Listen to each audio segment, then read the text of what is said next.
अच्छा, ये एक सवाल चलेंगे, हमने हाँ। काफ़ी सेक्टर कवर किया बच्चों का, यूथ्स का। आ, हम ये चाहेंगे कि वो स्टेज बताएं आप जिसमें ऑपरेशन की ज़रूरत पड़ती है, उसके अलावा there is no other way. देखिए, ऑपरेशन की ज़रूरत उस वक्त पड़ती है जब दवाइयों का एक पार्ट के अंदर असर होना बंद हो जाता है। वो सूरत में होता है कि एक बॉडी का एक पार्ट या फेफड़ों का एक पार्ट बिल्कुल ही फाइब्रोज्ड हो गया है, सूख जाना जिसे अच्छा, कहते हैं। ठीक। जब वो सूख जाएगा तो उसके ऊपर कोई दवाइयाँ असर नहीं करेंगी, तो उसको ठीक। ऑपरेट करके उस हिस्से को निकाल दिया जाता है। सही। ठीक है। या फेफड़े की झिल्ली में कुछ इस तरह पानी जमा हो जाता है कि वो झिल्ली जो इन्फेक्ट हुई हुई है, वो झिल्ली जैसा कहेंगे कि वो भी झिल्ली भी सूख गई है। तो जब झिल्ली फेफड़ों की सूख जाएगी, अंदर पानी जमा रह जाता है, तो उस झिल्ली के थ्रू दवाएं अंदर नहीं जाएंगी। अच्छा। उस चीज़ को भी फिर ऑपरेट करके निकाला जाता है। अरे, उसके बहुत ऐसे संगीन स्टेज होते हैं कि जो है, जो देखिए, डेथ हो अगर सकती उसमें है। पानी है तो वो तो इतनी संगीन बात नहीं है, वो ये निकालना। पानी कैसे बनता है? इन लोग परेशान हो जाते पानी ना हैं। आम तौर पे बनता रहता है। ये पानी एक लुब्रिकेंट होता है जो कि हमारे फेफड़ों नहीं, को वो तो चेस्ट बनता के है ऊपर। बॉडी में, लेकिन ये कि आप लंग्स से उसका पानी, फेफड़ों में पानी भर गया, बड़ी परेशानी। वो पानी दो तरह का होता है। एक तो फेफड़ों के अंदर का पानी है, हाँ, जिसे पल्मोनरी एडीमा कहा जाता है, एडिमा। वो एक अलग चीज़ है। उसका ताल्लुक दिल की बीमारियों से भी होता है। अच्छा, हाँ उसका हाँ बेसिकली हाँ, जी ताल्लुक जी दिल जी। की ही बीमारी से होता है।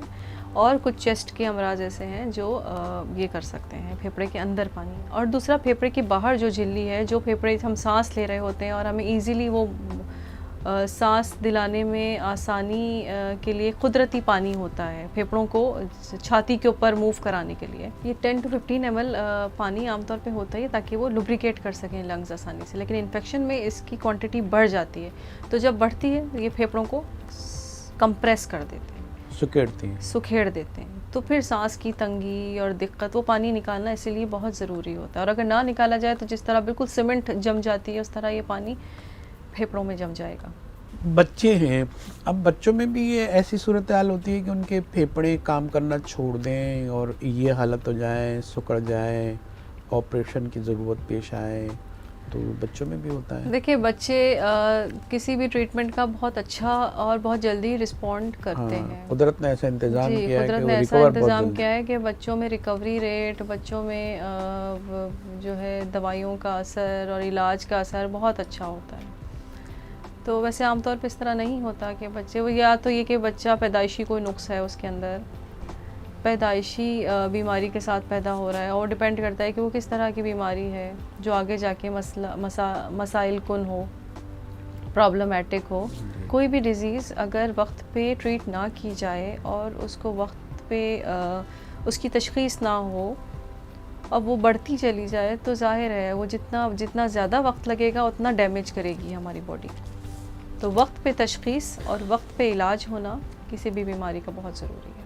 जो आपने ये बताया कि जो लंग्स की जो डिज़ीज़ होती हैं, ये फेफड़े की जो सिकुड़ता है और ख़राब होता है, ऑपरेशन की ज़रूरत आती है, इसको अलग निकाल देना पड़ता है, ये भी है। आपने ये भी बताया कि जो बच्चों के साथ जो है वो हम समझते नहीं है कि उनको क्या कुछ देना है, किस माहौल में उन्हें रखना है। हमारे ये अलमिया भी है कि हमारे यहाँ लिटरेसी रेट नहीं है, पढ़े लिखे लोग नहीं हैं, जो पढ़े लिखे भी हैं वो इतने समझदार नहीं हैं, केयरफुल नहीं है, वो ये जानते नहीं हैं किन हमारे बातों यहाँ से। डिज़ीज़ को बहुत हल्का लिया जाता है, जैसा कहते हैं आम तौर पे कि जब तक वो बढ़ नहीं जाती उस वक्त तक डॉक्टर के पास नहीं जाते। या बाहर ममालिक में ऐसा नहीं होता, उनको ज़रा सा भी कोई अलामात मर्ज़ की महसूस होती है, वो फ़ौरन वो डिज़ीज़ की तशख़ीस के लिए मर्ज़ की पूरी स्क्रीनिंग, वहाँ पे बहुत अच्छा सिस्टम होता है कि स्क्रीनिंग बहुत अच्छी है। हमारा स्क्रीनिंग का कोई सिस्टम नहीं है।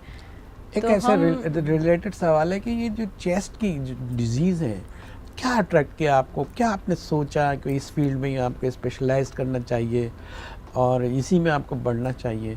क्योंकि बहुत सारे शोबे उनसे हम पूछते हैं कि दिलचस्पी का ये मैदान और ये मैदान, ये एप्टीट्यूड आपका बना कैसे? बस मैंने इस डिपार्टमेंट में काम करना शुरू किया 2008 में, मेरी पोस्टिंग हुई।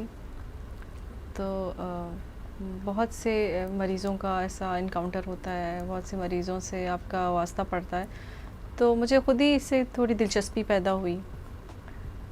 चेस्ट की बीमारियां बहुत कॉमन है हमारे यहाँ, और फिर आहिस्ता आहिस्ता टीबी के अमराज मेरे पास मरीज़ आने लगे टीबी के अमराज के साथ।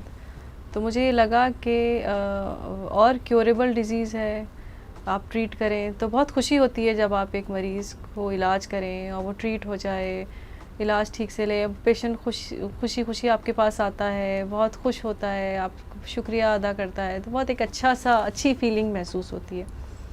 आपको बहुत अच्छा महसूस होता है जब मरीज़ बहुत ही बुरे हाल में आपके पास आए और फिर 6-8 महीने के बाद आप देखें तो वो मरीज़ बिल्कुल मुख्तलिफ। अच्छा, ये कि आपका जो शोबा है बड़ा सफोकेशन सी चीज़ रहती है, वो आपको ख़ुद भी बचना पड़ता है, तो ये स्ट्रेस आप कैसे लेते हैं कि मरीज़ हैं और उनके ऊपर बीमारी भी ऐसी है कि वो एक दूसरे से लगती है? हाँ, और शुरू में तो बहुत ऐसा लगता है कि मरीज़ों की बीमारी हमें भी, लेकिन आहिस्ता आहिस्ता वही बात है ना कि अल्लाह ताला को जिससे जो काम लेना होता है वो अल्लाह ताला लेते हैं।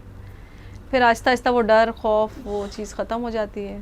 डॉक्टर साहिबा, हम बहुत मशकूर हैं कि आप हमारे प्रोग्राम में आई। बहुत हम बहुत ये भी शुक्रिया आपका चाहेंगे भी। कि आप जो है वो हमारे प्रोग्राम में आती रहें। हम लाइव प्रोग्राम में भी आपकी कोशिश करेंगे और मुख्तलिफ़ मौक़े आते रहते हैं। नाज़रीन, इसके साथ ही अपने मेज़बान जहांगीर सैयद को अपने मेहमान डॉक्टर राबिया के साथ इजाज़त दीजिए। इंशाअल्लाह फिर मुलाकात होगी, फिर बात होगी। तब तक के लिए इजाज़त। अल्लाह हाफ़िज़।